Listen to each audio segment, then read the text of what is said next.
So again, our topic is vibration absorbers, and our aim is to eliminate unwanted vibrations in a single degree of freedom system, such as, let's say, this one, okay, a single degree of freedom system.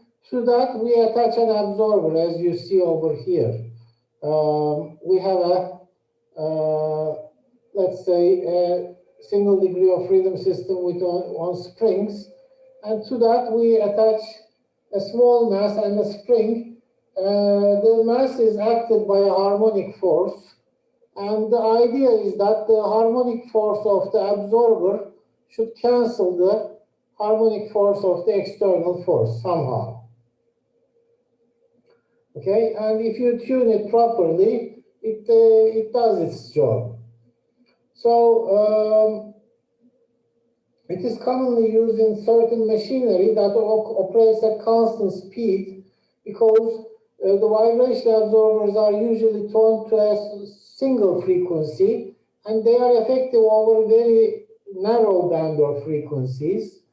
But one interesting application of vibration absorbers are those transmission lines, as you see over here. On the transmission line, you attach a vibration absorber, and therefore the wind-induced vibrations on the electrical transmission lines can be removed. Well, at least they can be, let's say, mitigated or minimized because of the presence of these vibration absorbers. This is one of the common applications, but also they are used in devices like sanders, saws, compactors, etc., reciprocating tools, and so on. They are commonly used in the industrial applications. And the idea is the following, that's what we do. Basically, we have a single degree of freedom system like this one with an amp that is on elastic spring foundations of K/2 and K/2, which makes a K. You connect it to an absorber to it. So the Ka is the absorber spring, Ma is the absorber mass. The equation of motion becomes a second order system. Well, not a two degree of freedom system. The two degree of freedom system has a certain external forcing, and Ka is the absorber spring, Ma is the absorber mass, Xa is the absorber degree of freedom. We assume a harmonic solution of a certain frequency and substitute it in. We found this before. The X is the amplitude of the main mass, Xa is the amplitude of the absorber. If you solve this equation, substitute it into your equation of motion and solve it, the amplitude of the main mass and the absorber can be found from these formulas. One interesting fact is that in the numerator you have this Ka minus Ma omega squared term. If you set this to 0 somehow, you find that, well, the amplitude of the main mass becomes 0. And that is the whole idea in the absorber. If Ka minus Ma omega squared is 0, which means that if you somehow design your Ka and Ma absorber parameters such that it is equal to the frequency of forcing squared, in that case, the main mass is not going to vibrate. And if somehow your device is close to resonance, which means that the frequency of forcing omega is close to the natural frequency of your system, in that case, omega squared would be close to K over M, which is the main spring and main mass of the system. So if you design your absorber such that Ka equals Ma, that is equal to K over M, which means that the frequency of the forcing is close to your resonance frequency. In that case, the amplitude of the main mass will be 0. And as I have said before, the amplitude of the absorber won't be very high. It will just be minus F0 over Ka, as you see over this equation, because this term is a 0. So you are left with F0 over Ka. So your main mass, your absorber, is going to generate a force opposing the actual force acting on the system. This is the whole idea, but there is more to it. This is what we had covered before. Let's say that we try to non-dimensionalize our equations. Let's say that we define static deflection as F0 over K. It's not static, but it doesn't matter. Let's say that this is F0 over K is one parameter. And omega 1 is the frequency of the original system, natural frequency of the original system. Okay? Therefore, if you design your absorber so that the frequency of the absorber, natural frequency of the absorber, coincides with the natural frequency of your system, the frequency response of the main mass will be given by in the 2 degree of freedom system with this solid line. Okay, this one and this one. As you see, at the frequency, original natural frequency of the system, the vibration amplitude is 0. And the original natural frequency with no absorber attached is this dashed line. As you see, the amplitude goes to infinity at omega over omega 1 equals 1. So here you have a resonance. You had a resonance. Now you have a 0 amplitude. But the drawback is the following. You have 2 more resonances actually. One of them is somewhere around here. The other is somewhere around there. So instead of a 1 resonance in your system, you have 2 resonances. But fortunately, those resonances are a little bit far away from your operating frequency. But the problem is, if your operating frequency changes, let's say if it comes close to this capital omega 1, well, unfortunately, again, you will fall into resonance. So, and even if you don't fall into resonance, around this region, the amplitude of vibration might become too high, or in that region, the amplitude might become too high. So there is a region in which your absorber is effective. So we want to find this region and enlarge this region, and that is what we try to do. Let's try to design the absorber. But we define certain parameters now. First of all, one important parameter is the mass ratio, which is the absorber mass divided by the main mass. We call it mu. Okay. And there is the omega p is the original natural frequency of the system, the natural frequency of the 1 degree of freedom system, root k over m. And omega a is the natural frequency of the absorber if it were a system by itself. Okay, we define these terms. Then we find that Ka over K becomes, if you divide these 2 terms to each other, mu times omega A squared divided by omega P squared. That's quite simple, actually. You know, omega A squared is Ka over Ma. Omega P squared is K over M. And mu is Ma over M. So you can define it like this. And we have one more parameter, and that is the frequency ratio beta, which is omega A over omega P, which means that the natural frequency of the absorber divided by the natural frequency of the main system.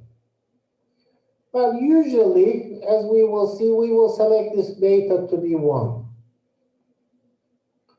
Now, we define another two parameters to non-dimensionalize our equations.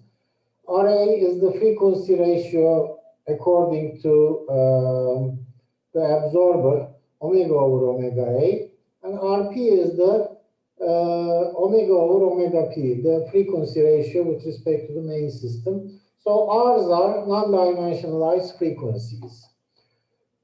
Now, in that case, this x over f0 over k, which is this equation, okay, can be written in the non-dimensional form. If you try it, it's not too hard to do. In the following form, 1 minus Ra squared divided by 1 plus mu beta squared minus Rp squared, etc. Okay? So, this is the equation that describes the system's frequency response in non-dimensionalized terms. And if somehow beta is 1, in that case, omega p becomes omega a, and if omega p is omega a, you have this picture. Okay, this is the resonance of the main system will be prevented when omega beta is equal to 1. This picture actually is for beta equals 1. Now, as we see, this picture is a replication of the previous picture we had, okay? When beta is equal to 1, and the mass ratio is, let's say it is 0.25, which means that the absorber mass is 1/4 of the main mass, okay? In that case, we are going to have,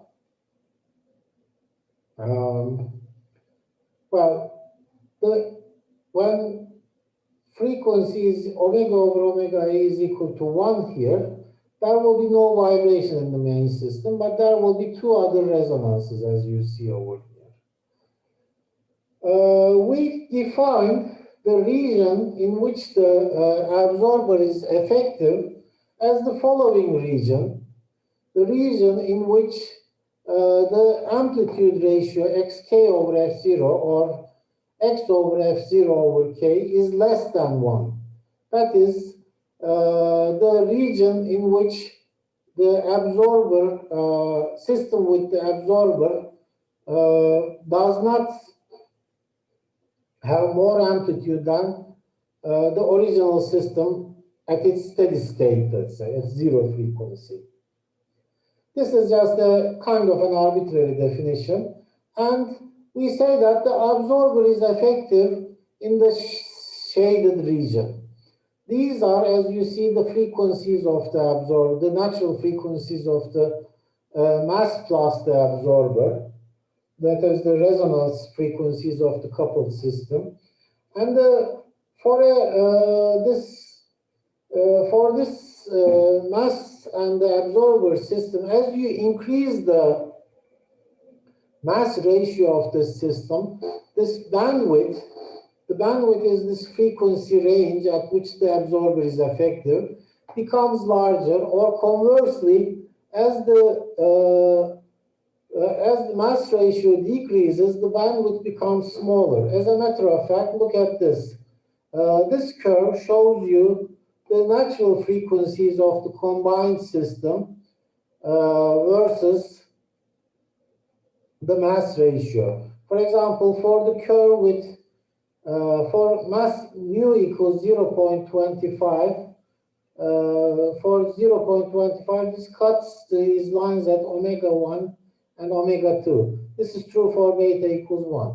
For example, if mu is 0.4, then omega 1 and omega 2 become greater, and also the bandwidth becomes greater. But as the mass ratio decreases, the frequencies at which the resonances occur come closer to each other, and also the bandwidth becomes smaller. So your absorber design is not tolerant, is not robust enough for changes in frequencies. That is the conclusion we can reach. So, but of course, we are limited to a certain extent. You cannot have an absorber that has a lot of mass. Of course, if you had a mass of absorber mass were equal to 1, sorry, the mass ratio were equal to 1, you would have a nicely separated absorber, but you cannot have an absorber with the same mass ratio as the same mass as the original system. Usually, the range of free mass ratio is about 0.1 to 0.25. Okay, you don't really want more than 1/4 of the main mass for the absorber. So the vibration absorber is a useful device, but its let's say bandwidth or the useful range of frequencies might be limited, and that range depends on the bandwidth, and the bandwidth depends on the mass ratio mu. Okay. If you want to solve for the resonance frequencies, as you remember, let's go back. Well, let's go to here. In this equation, the terms at which the x amplitude becomes infinity, as you see, are the values at which the denominator of this equation becomes 0. If this term is 0, then the denominator becomes infinity. So I have just copied that term over here. Okay. Now we will we have Ra equals omega over omega A, and Rp is equal to omega over omega P. If you have beta equals 1, then Ra becomes Ra and Rp becomes the same thing actually. So you can just use Ra for that. So you can solve this equation for Ra if beta is 1, which is usually the case, as I have said. So the resonance frequencies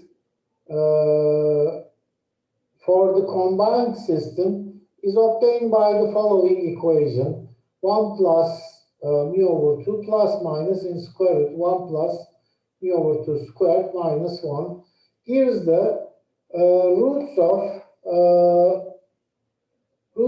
the equation, roots of the combined system, which are the resonances, which are these points in your equation.